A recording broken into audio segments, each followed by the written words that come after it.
What video or recording is perfectly innocent, but becomes terrifying when you look into the story behind it? My mom and I recently watched one of those 2020 shows, and they were talking about a woman who went out drinking one night, and was never seen again. She had gone back to one guy's apartment, but hotel footage showed her leave shortly after arriving, and the guy in the apartment swore he didn't do anything to her. But they kept interviewing this one guy, who was the last guy to see her alive. They stopped at a gas station, and he claims that she started talking to another guy, got in his car and left. He played the whole "if I had only known, I wouldn't have let her go" act, with tears and everything. Well, there's footage of him at his job a couple days later, and the footage is super generic.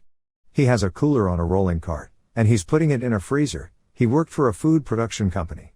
When the police interviewed his boss, they asked to see all of her footage, and she obliged. When they got to that part of the footage, him putting the cooler in the freezer, she told police to stop. She said that those coolers were used to store granola bars, and there was zero reason for those bars to be put in the freezer. The girl's body was in there. He took it out back and burned basically everything in a barrel down the alley a couple days later, but it was before the police had seen the footage. And he had bleached his entire van before police could search it. The dating game. The concept appeared innocent enough. A woman chooses a bachelor out of the 3 available contestants and they go on a date. However, the game in 1978 turned dark when serial killer Rodney Alcala was nominated to be a contestant and actually won the game. The contestant refused to go out with him on the date because she thought he was actually creepy afterwards. She dodged a bullet. The TV show The Willis Family that had 2 seasons on TLC. The dad was super controlling of his 12 kids and wife and just gave off creepy vibes. I was shocked though to find out that he had been raping his own daughters for years, with the oldest saying that molestation started when she was 3. All 12 children were homeschooled and did dance and wrestling, but only with each other. They were so isolated from other people. He was also strict about his daughters saving themselves for marriage even though he was raping them. There's a clip from the show of him discussing all the kids building houses on his property so his future grandchildren would be close by. It's like he was trying to set up his next victims for when his daughters grew up. The worst part is the mom knew for a while but didn't do anything about it. It was a family friend that ended up reaching out to authorities, which led to his arrest and sentence of 40 years. It's super creepy to see clips of the show knowing what was happening behind closed doors. The James Bulger video. I'm on mobile and I'm a bit lazy, but it's a seemingly innocent video of a 2-year-old boy, James, holding the hand of an older child. James was tortured and murdered by 2 10-year-old kids who led him away from his mother for a split second at a shopping center. The song Anne-Marie sings in All Dogs Go to Heaven about wanting a loving home. While recording, the voice actress, Judith Barcy, kept crying. Her home life was awful. Her father was abusive to both her and her mother and would often threaten to kill or hurt them. Judith died before the movie came out. She and her mother were killed by her father and then he killed himself. She was 10. My dad couldn't watch that without crying with rage. As a kid it didn't make sense, because then he'd turn off the TV and just hug me till my ribs creaked. What about the video that was on Tosh.0 where there were 2 girls and the dad tied them in a playful way to the bed? But it was really like a pedo tutorial on how to do this to kids so the pedo could do what they wanted. Tosh said on the show it was creepy and the guy's whole YouTube channel was weird.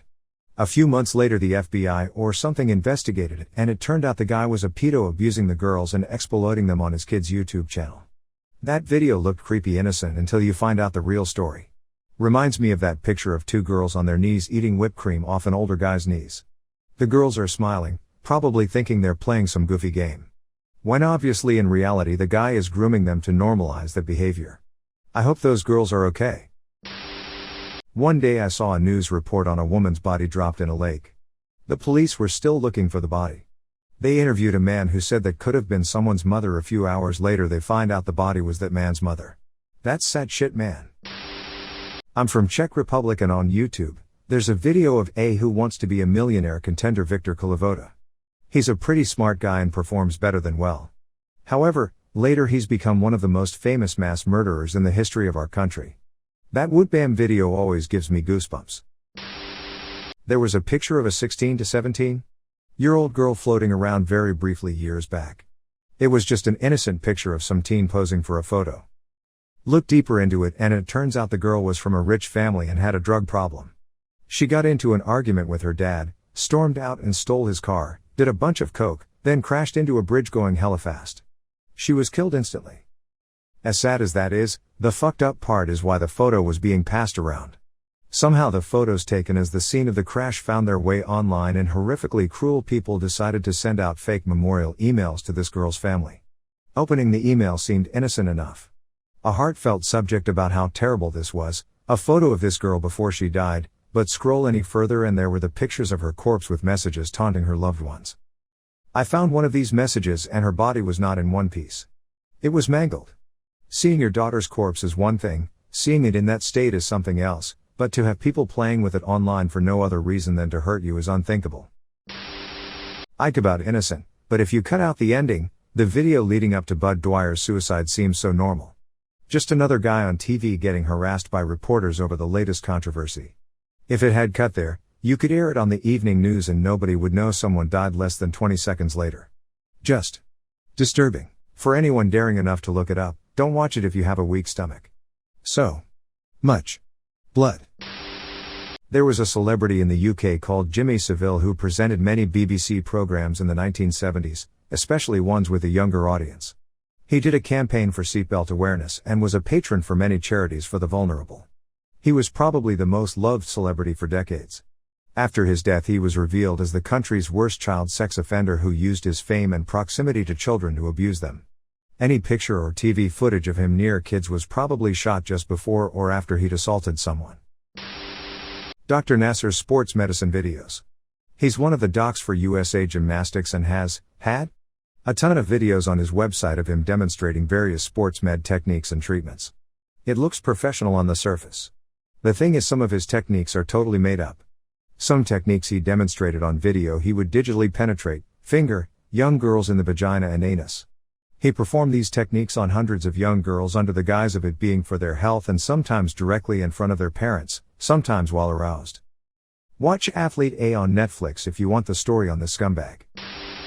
Maybe not that innocent to begin with, but extra creepy knowing the truth. A video of an African grey parrot named Bud saying "don't fucking shoot." He witnessed his owner, Martin Durham, being murdered by his wife. Bud also mimicked both sides of verbal fights, alternating between a male and female voice. I believe the parrot testified in court, the wife was convicted. Edit, Bud did not testify, sorry to get your hopes up. He was however a useful witness during the investigation.